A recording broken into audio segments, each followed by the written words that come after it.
Hey guys, yeah, I wasn't expecting to be doing any sort of a show and tell today, but yeah, the doorbell just rang, and when I went outside, I was expecting a box or two, but yeah, it was 3 boxes, and one of them, the two that I was expecting, one of them that wasn't even it. It was a different one. So yeah, there was 2 boxes and then a big ass padded bag from Random House. So my my editor pulled through, and she's awesome. I think we can all agree my editor is awesome. She didn't. I have to fess up. I did send her a list of 18 books that I wanted, and they went all the way back to a long time ago. So I don't know. I mean, as soon as I found out, this is the creepiest thing probably. As soon as I found out that that I could get books from there, that she was more than happy to give them to me, I went through the whole Random House Kids catalog. That's creepy, right? I went way back, like years. But anyway, I only picked 18. That's not too greedy, right?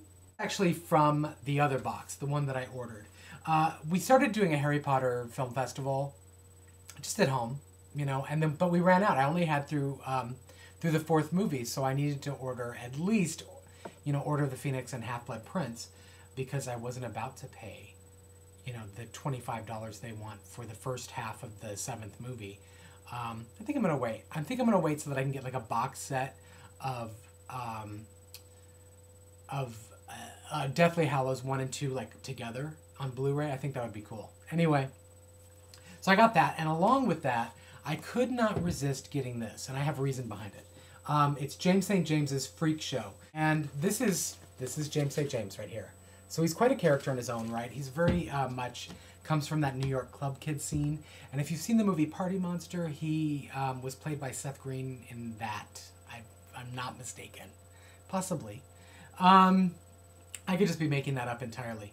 But number one, I love the cover. I love this sort of brash irreverence of the cover, and I think that's great. But I also have another reason. I want to sort of take a look at how he puts this character together. And if anyone knows about being a teenage drag queen, it's James St. James. So I expect sort of a realistic, kind of sad, poignant take on that experience growing up. And I need something like that as it relates to a character that I'm putting into Distemper, which is the sort of the over-the-top horror comedy I'm going to be pitching to Delacorte soon. Okay, so remember I said that there were like 3 boxes outside? Well, there were 2 boxes in one bag. Well, it turns out that my stuff came from Barnes & Noble that I ordered for Gracia, who had initially won the Miss Peregrine's Home for Peculiar Children's giveaway. Miss Peregrine's Home for Peculiar Children giveaway. But I already had the book, so I wanted to get her something special. And so I ended up getting her Carolyn Parker's Lost and Found, which is one of my favorite books ever, about a mother and daughter set in just dealing with their relationship during an around-the-world reality show thing, it's really interesting. I also got her Lev Grossman's The Magician, and you can see that that's a signed copy, so I'm really excited that it came signed, because I didn't ask for a signed copy, so it's kind of a surprise. But what's odd about this whole thing is that the other box, the 2 boxes that were outside, the other box was the same thing. It's so weird. Barnes & Noble's mistake, right? Barnes & Noble mistake is one of my friend's gains, because I am going to give this set away to someone that I know. And now, getting on to the books from Random House and my editor, who I think we can all agree is the most awesome editor ever, who supplies me with books. The first book she got me, and I'm going to go with the oldest book to the newest book. The first one is Fallen by Lauren Kate. Yes, I share an editor with Lauren Kate. It's crazy, right? And I have not read Fallen. I do not have it on my shelf, and I'm going to have to give it a shot.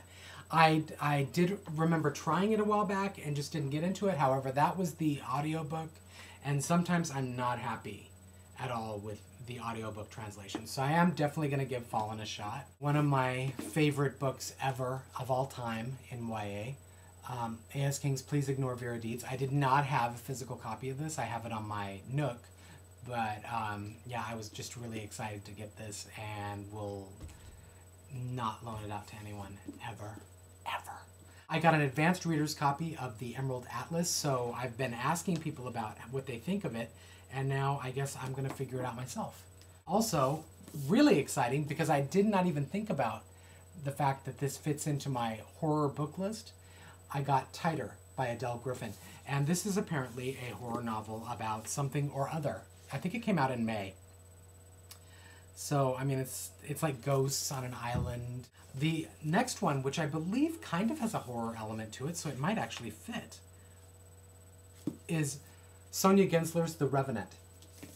Now, I had thought that this wasn't out yet, but apparently it is. So it's kind of historical, paranormal, but the setting is kind of unusual, I think. Also, I got Carrie Harris's Bad Taste in Boys, and this is a sort of, I think it's a zombie comedy kind of thing. So, I mean, I guess that could fit with my horror thing. We'll see. Sin Balog's Starstruck, and this just sounds like a really weird kind of a thing. There are two books that sound really kind of strange and very original that are coming out this summer. One of them is Sin Balog's Starstruck, and the other is Don Metcalf's Luminous. And I really want to give both of them their due, but I think I'll probably end up reading these in the fall sometime. The last one I got is Siren's Storm. The byline is Vengeance is Eternal. This one's by Lisa Papademetriou. How'd you like that? I actually got through that name. And it's something that I thought would be interesting to kind of look at the lore of sirens, and because they're not exactly the most friendly creatures, are they? I mean, there seems like there's a couple of siren books coming out, but they really are just about murdering.